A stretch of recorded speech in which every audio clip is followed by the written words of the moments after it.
نحمده ونصلي على رسوله الكريم اما بعد فاعوذ بالله من الشيطان الرجيم بسم الله الرحمن الرحيم رب اشرح لي صدري ويسر لي امري واحلل عقدة من لساني يفقهوا قولي۔ السلام علیکم ورحمۃ اللہ وبرکاتہ۔ ناظرین، پروگرام دعا کیجئے کے ساتھ آپ کی خدمت میں حاضر ہیں۔ آج ہم انشاءاللہ آپ کے ساتھ گھریلو پریشانیوں سے نجات حاصل کرنے کی دعائیں شیئر کریں گے۔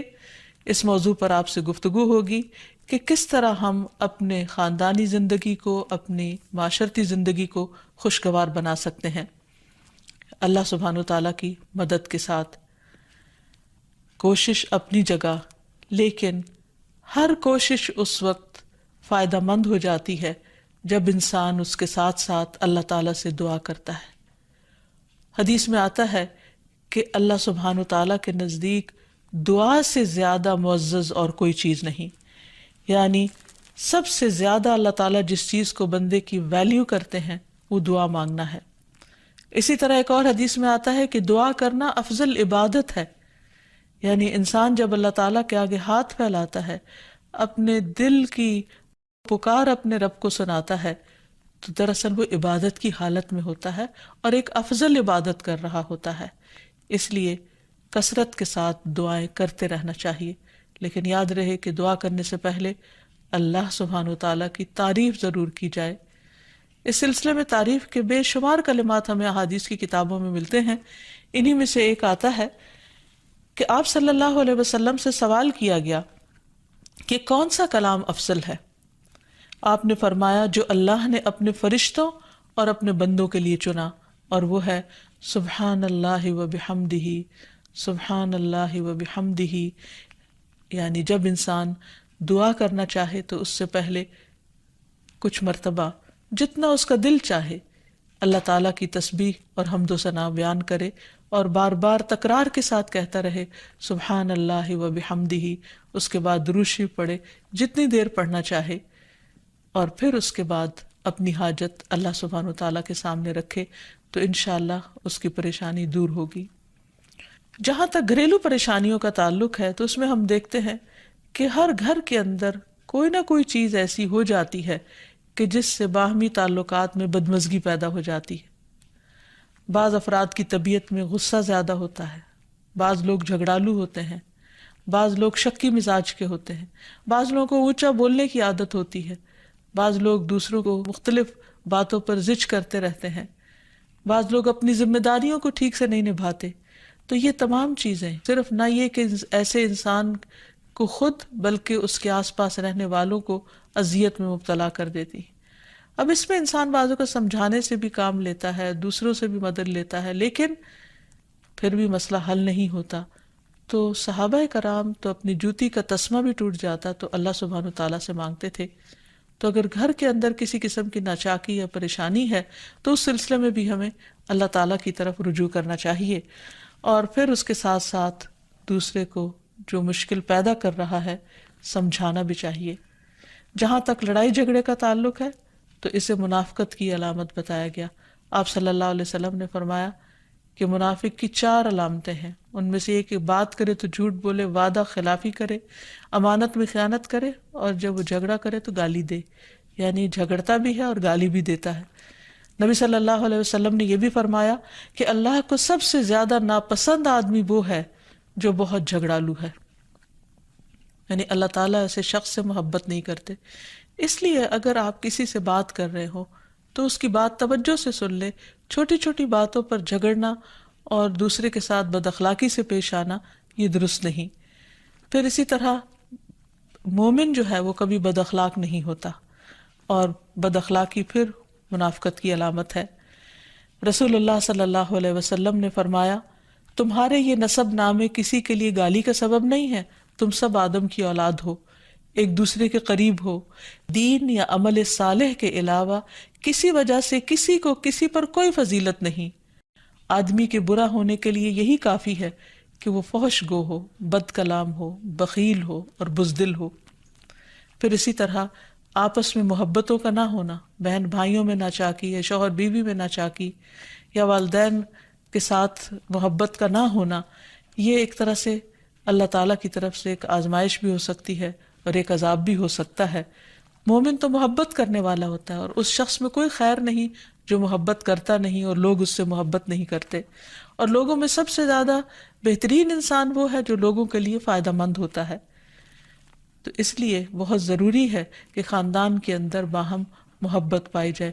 گھریلو زندگی خوبصورت ہو جاتی ہے اگر آپس میں ایک دوسرے سے پیار، محبت اور ہمدردی کے جذبات پائے جاتے ہیں۔ پھر اسی طرح بعض اوقات گھریلو زندگی میں بدگمانیاں بہت تکلیف دیتی ہیں، یا گھر کے کچھ افراد سنی سنائی باتوں پر یقین کرتے ہوئے دوسروں کے خلاف بدگمانی پال لیتے ہیں، تو اس سے بھی پرہیز کرنے کی ضرورت ہے۔ اسی طرح گھریلو پریشانیوں میں گھر کا تنگ ہونا بھی ایک عذاب کی شکل ہے۔ اس لیے نبی صلی اللہ علیہ وسلم نے ہر وضو کرنے کے بعد جو دعا سکھائی، اس میں خاص طور پر یہ دعا آتی ہے کہ اے اللہ میرے گھر میں وسعت پیدا کر دے، یعنی ایک تو دلوں میں وسعت ہو، اور دوسرا یہ ہے کہ جگہ بھی کشادہ ہو۔ رسول اللہ صلی اللہ علیہ وسلم نے فرمایا 3 چیزیں بدبختی میں سے ہیں۔ عورت جب تو اسے دیکھے تو وہ تجھ کو بری لگے اور وہ تجھ پر اپنی زبان چلائے، اور اگر تو اس سے غائب ہو تو وہ اپنے نفس کی اور تیرے مال کی حفاظت نہ کرے۔ دوسرے، مریل سواری کہ اگر تو اسے مارے اور چلائے تو تجھ کو تھکا دے، اور اگر اسے چھوڑ دے تو تجھے جلد تیرے ساتھیوں تک نہ پہنچائے، اور ایسا گھر جو تنگ اور کم سہولتوں والا ہو۔ تو اس لیے اگر انسان ایسی کسی تکلیف میں مبتلا ہے تو اس کا حل بھی یہی ہے کہ کوشش کے ساتھ ساتھ انسان دعا کرے۔ اسی طرح خرچ میں کمی، وسائل میں کمی، مال میں کمی، یہ تمام چیزیں بھی عموماً گھروں کے اندر جھگڑے پیدا کر دیتی ہیں۔ کھانے پینے کی قلت، بنیادی ضروریات کا پورا نہ ہونا، تو ایسی صورت میں بھی انسان اللہ تعالیٰ کی طرف رجوع کرے، اور اس کے لیے ساتھ ہی کوشش بھی ضروری ہے۔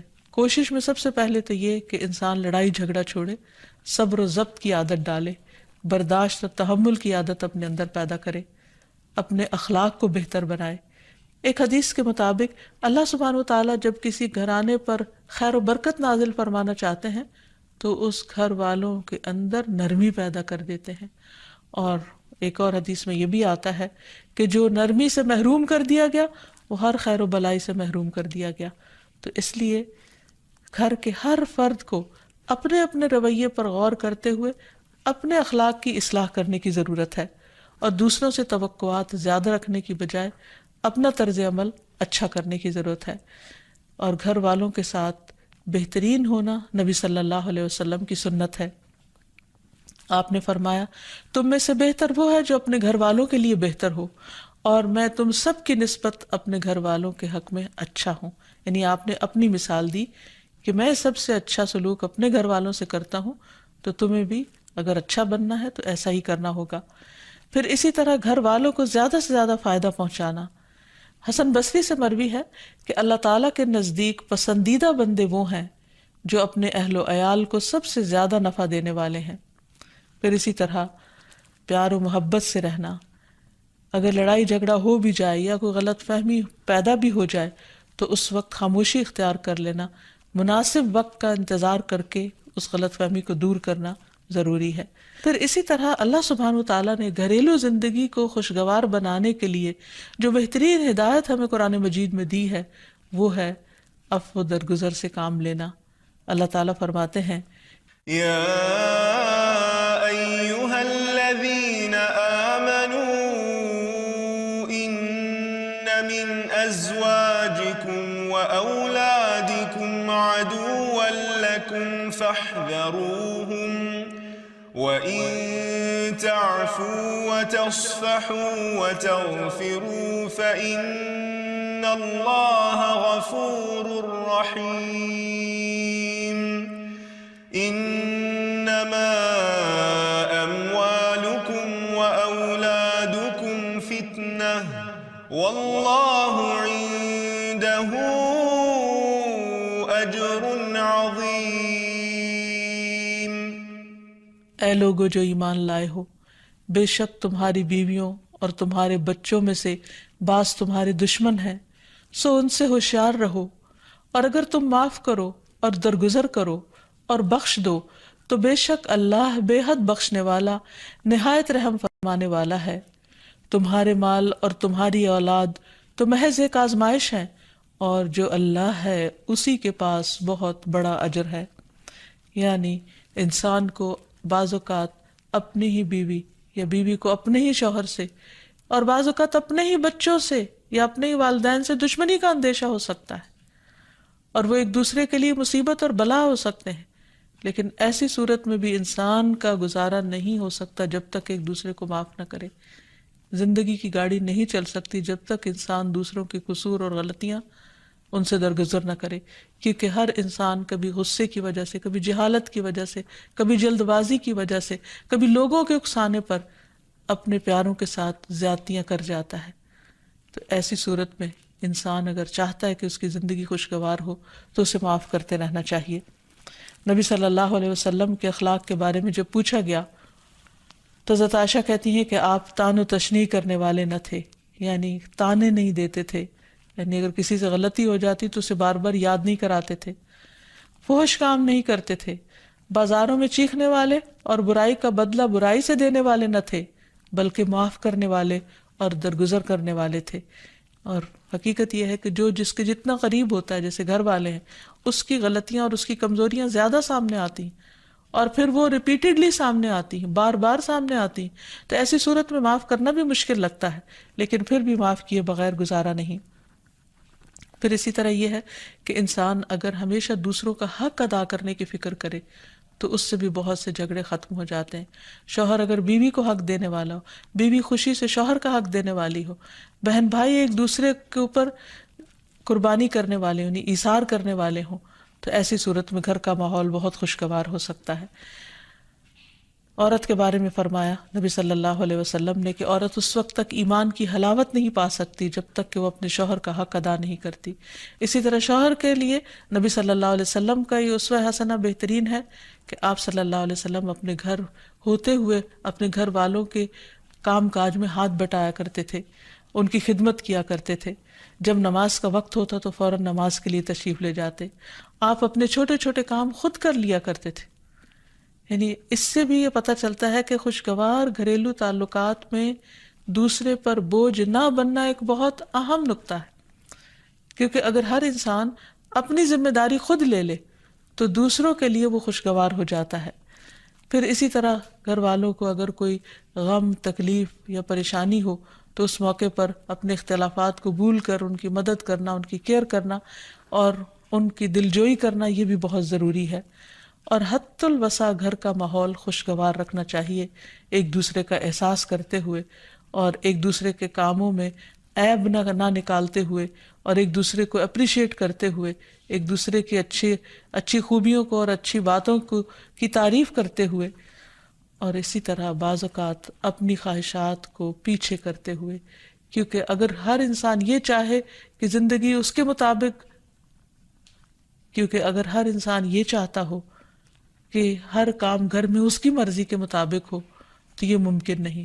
بہت سے گھروں میں ساس بہو کا جھگڑا کس بنا پر ہوتا ہے، یا آپس میں قریبی رشتوں کا جھگڑا اور فتنہ فساد کس وجہ سے ہوتا ہے؟ کیونکہ ہر شخص یہ چاہتا ہے کہ گھر کا نظام اس کی مرضی کے مطابق ہو، حالانکہ ایسا ہونا ممکن نہیں۔ تو اس لیے ہر انسان کو اپنی رائے بھی دینی چاہیے، لیکن دوسروں کی رائے کا بھی احترام کرنا چاہیے، اپنی ضرورت بھی پوری کرنی چاہیے، لیکن اس کے ساتھ ساتھ دوسروں کی ضروریات کا بھی خیال کرنا چاہیے۔ پھر اسی طرح بہت سے معاملات میں قناعت اختیار کرنی چاہیے، کیونکہ یہ زندگی بذات خود ایک امتحان ہے، اور اصل عیش و عشرت کی جگہ جنت ہے، دنیا نہیں، یا دنیا کا گھر نہیں۔ تو اس لیے ضروری ہے کہ مشکل حالات میں انسان اپنے عزیزوں کا، پیاروں کا، گھر والوں کا ساتھ دے، ان کی مدد کرے۔ مثلا شوہر کے اگر معاشی حالات تنگ ہیں تو بیوی ناجائز مطالبات نہ کرے، اسی طرح اگر بیوی بیمار ہے تو شوہر اس سے بہت زیادہ گھر کے کام کا مطالبہ نہ کرے۔ تو ایک دوسرے کے حالات کی رعایت کرتے ہوئے اگر انسان ایک دوسرے سے توقعات رکھے تو اس سے بھی حالات بہت خوشگوار ہو سکتے ہیں۔ اور پھر یہ کہ ہمیشہ دوسروں کی چھوٹی چھوٹی ایفرٹ پر ان کے لیے شکر گزاری کے جذبات ہونے چاہیے۔ مثلاً اگر کوئی آپ کو گھر میں پانی پلا دے تو آپ اس پر بھی شکریہ بولیں، ہم عام طور پر اگر گھر سے باہر کہیں ہوتے ہیں اور کوئی ہمارے ساتھ تھوڑے سا بھی احسان کا معاملہ کرے تو ہم اس کے احسان کو مانتے ہیں، لیکن گھر والوں کا احسان ماننا ایک مشکل کام لگتا ہے. تو اس لیے اگر ہم چاہتے ہیں کہ گھریلو زندگی خوشگوار ہو تو اس میں گھر والوں کے احسان کو بھی ماننا ضروری ہے. اور پھر چھوٹی چھوٹی اذیتوں کو بہت مینشن نہیں کرنا چاہیے، ان کا ذکر نہیں کرنا چاہیے، ان پر صبر کرنا چاہیے. تو جو شخص شکر اور صبر سے کام لیتا ہے اس کی زندگی لازماً خوشگوار ہوتی ہے. لیکن اس کے باوجود بھی اگر گھریلو زندگی میں تنگی ہو، تکلیف ہو، آپس کی ناچاکی ہو، دشمنی ہو، پریشانی ہو، بہت بے چینی ہو، تو پھر اللہ سبحانہ وتعالیٰ ہی کی طرف رجوع کرنا چاہیے. کیونکہ قرآن مجید میں آتا ہے وَإِن يُرِدْكَ بِخَيْرٍ فَلَا رَادَّ لِفَضْلِهِ يُصِيبُ بِهِ مَن يَشَاءُ مِنْ عِبَادِهِ وَهُوَ الْغَفُورُ الرَّحِيمُ. اور اگر اللہ تجھ سے کوئی بھلائی کرنا چاہے تو کوئی اسے ٹالنے والا نہیں، وہ اپنے بندوں میں سے جسے چاہے فضل سے نوازتا ہے اور وہ بخشنے والا اور رحم کرنے والا ہے. تو اس لیے چھوٹی چھوٹی تکلیفوں پر بھی فوراً اللہ کا ذکر، اللہ کی یاد، اللہ کی تسبیح انسان کے دل کو سکون بخش دے.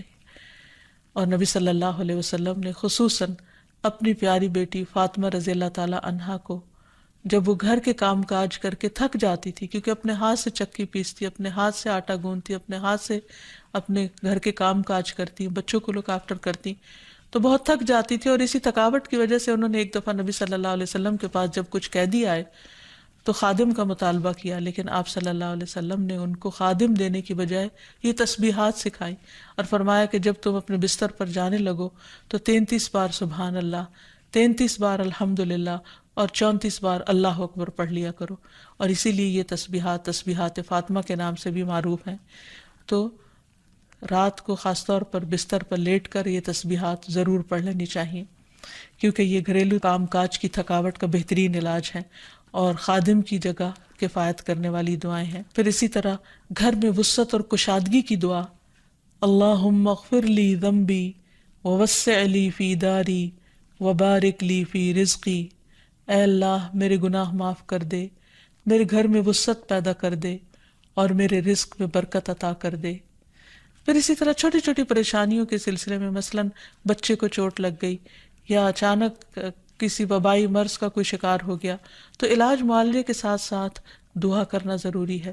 مثلاً گھر والوں میں سے اچانک کسی کو کوئی ایسی بیماری آ گئی، کوئی سٹروک ہو گیا یا ہارٹ اٹیک ہو گیا تو سارے گھر والے پینک ہو جاتے ہیں. ایسی صورت میں پریشانی کا صرف اظہار کرتے رہنے سے اور غمگین رہنے سے مریض کی مدد نہیں کی جا سکتی. تو اس موقع پر اللہ تعالیٰ سے دعا کرنی چاہیے. اور ایک بہت خوبصورت دعا جو نبی صلی اللہ علیہ وسلم نے حضرت اسماء بنت امیس کو سکھائی تھی کہ آپ نے فرمایا کیا میں تمہیں ایسے کلمات نہ سکھاؤں جن کو تم پریشانی کے وقت پڑھا کرو. اور وہ کلمات ہیں اللہ اللہ ربی لا اشرک بہ شیئا، اللہ ہی میرا رب ہے، میں اس کے ساتھ کسی چیز کو شریک نہیں بناتی.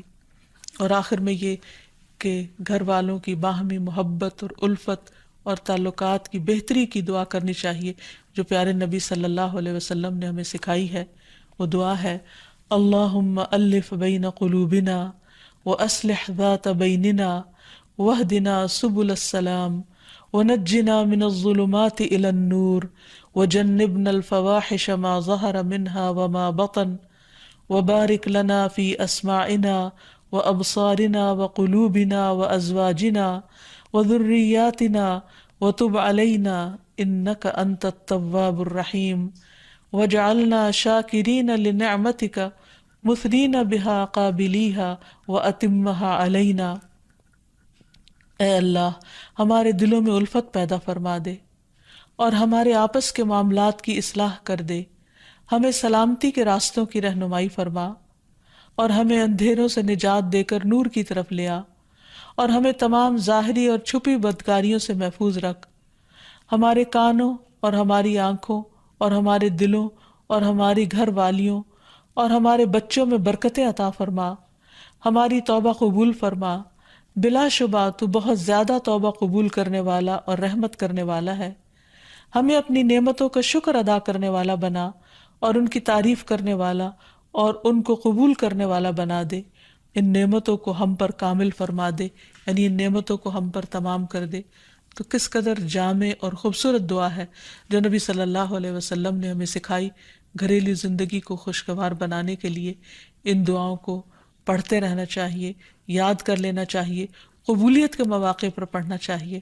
اگر زبانی یاد نہ بھی ہو تو دیکھ کر پڑھ لینا چاہیے، اور اگر ان کا ترجمہ نہ آتا ہو تو اردو میں پڑھنے میں بھی کوئی حرج نہیں. لیکن اللہ تعالیٰ سے مانگتے رہیے، کیونکہ ساری مشکلات کا حل صرف اسی کے پاس ہے. وآخر دعوانا ان الحمد للہ رب العالمین. السلام علیکم ورحمۃ اللہ وبرکاتہ.